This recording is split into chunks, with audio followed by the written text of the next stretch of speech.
If you ask me, the only real bagel is a New York bagel. A real bagel has a series of very specific steps that make it so damn good. After forming the dough, you proof it or bake it at 50 degrees for at least 12 hours, then boil it in water that contains lye, then bake it. Trust me, Dunkin' Donuts doesn't do that. However, there is a second, smaller North American city that claims its own large Jewish population and thus its own recipe for the bagel. Smaller, sweeter, and generally available only in dark poppy seed or light sesame varieties. Name this bagel-producing town located 330 miles from New York City.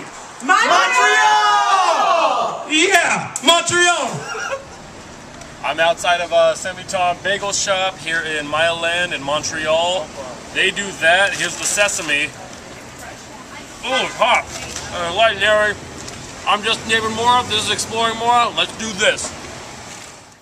As we can see, Montreal is actually an island. It's one of 400 islands going up and down the St. Lawrence River, making it a huge importing and exporting port for Canada.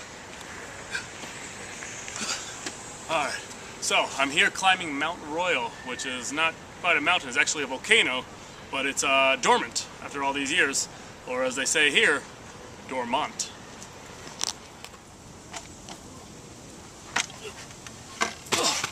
Parkour in the park, Mount Royal, in Montreal. Montreal has the second highest number of restaurants per capita in North America, just after New York City. So, quite like New Yorkers, Montrealians really love to eat out. So here in Montreal, there's also these arguments with New York City. Who has better bagels? Who has better pastrami, or as they call it here, smoked meat? And one of the establishments here is Schwartz Deli, as opposed to Carnegie Deli in New York City, who does the better smoked meat or pastrami. Now, if you want to go inside of a dirty place where there's filth all over the floor, spend a lot of money and wait in line all day, you can go to Schwartz Deli. Or you can go right across the street to Maine, and you can get the same smoked meat for cheaper, and let's try it. Of course, I have no dog in the fight over New York or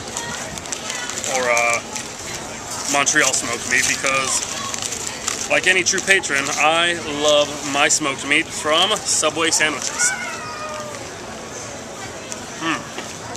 Well, this is good smoked meat. Crisp, pepper on the side, some mustard. Bon appetit. Oh, well, I know nothing about smoked meat or pastrami, as they call it, wherever they call it. I've never been to a place that sells it before. I've never been to any type of establishment that would even center their entire business model around meat. Yeah, I don't know what's going on. That just doesn't sound like me. I do know that Subway is eating fresh and that you can get the most bang for your buck at Quiznos. Montreal is, for the most part, a walking or biking city, which means generally it's a drinking city. So we decided to go to St. Elizabeth Pub. Here we are. So we're here at St. Elizabeth, and I asked the waitress if there was a specific way to cheers in Montreal, because, well, you do it like this in Brooklyn. You cheers, snap, down. Don't break eye contact, because if you do, it's 7 years of bad sex. But in Montreal, as according to the bartender, she said all you do is cheers and drink.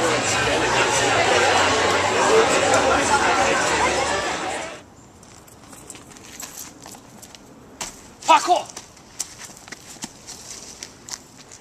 Alright, so I'm here at the top of Mount Royal, which is the highest point in all of Montreal.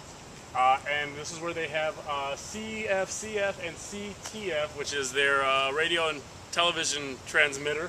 And this is where they transmit all of the hit Canadian shows like Degrassi and Degrassi The Next Generation.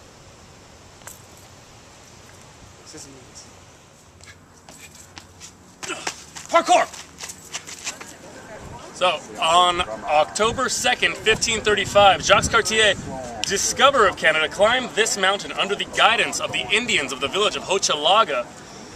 And impressed with the beauty of the landscape displayed before his eyes, he gave it the name of Mount Royal, from which the name Montreal is derived.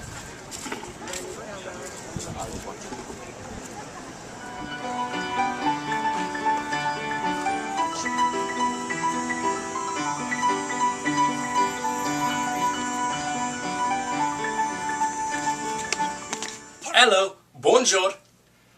Montreal is actually the second largest French-speaking city in the world, just after Paris, France. So if you're going to visit, you might as well download that Duolingo app now, because you're going to need it. Alright, so we wandered around Old Port area, which we happened to just wander into an 18th century Canadian reenactment of everything. So if you see, we've got everyone dressed in 18th century garbs. It's really weird because all of them, they're speaking French and I don't know what the hell they're saying.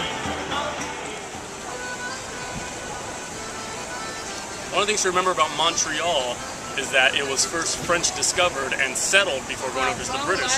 And what one of the attempts of the early settlers was to replicate the world that they had left behind in France here in the new land. And one of those examples would be the Basilique de Notre Dame, as you can see behind me.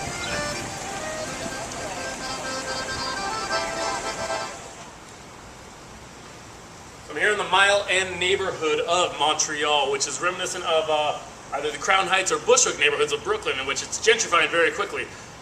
Certain ethnic groups are being displaced, artists are coming in, and rents are starting to skyrocket. It's all for the better, though, I think. So we're here at the Parc de l'Olympique, which was built for the 1976 Olympics. Unfortunately, it wasn't completed until mid-1980s. The games were successful, I suppose. The lack of success came afterward, in which the city didn't know what to do with the stadium after completion.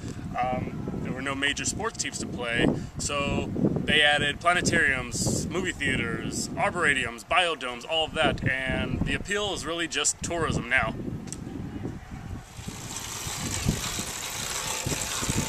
So here in Montreal, they have the BIXI bike, which is city bike rental, just like in New York, they have the city bike.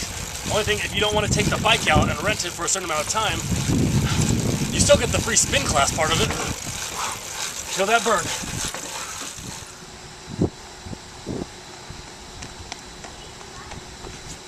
Parkour! Mais quand je l'ai vu, j'ai cru à mon rêve. Je n'avais plus qu'à tendre la main. Brusquement, j'ai cru à mon rêve et mon rêve.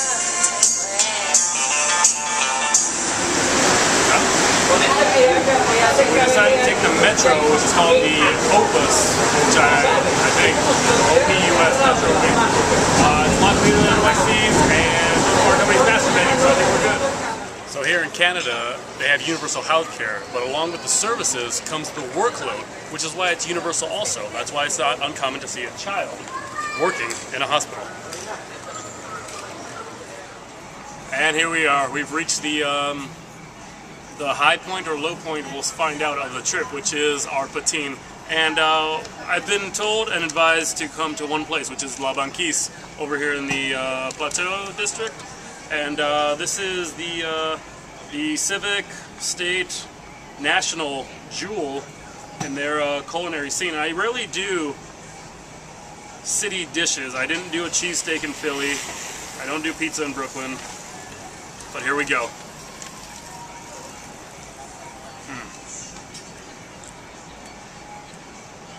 I've also been advised to only eat this when drunk or hungover, and seeing as how I'm hungover right now, in the morning we'll be drunk. It totally makes sense. Oh, and this is delicious. It's just potatoes, cheese curds, and gravy. Oh, I wish I was naked right now and just having this gravy falling all over my body.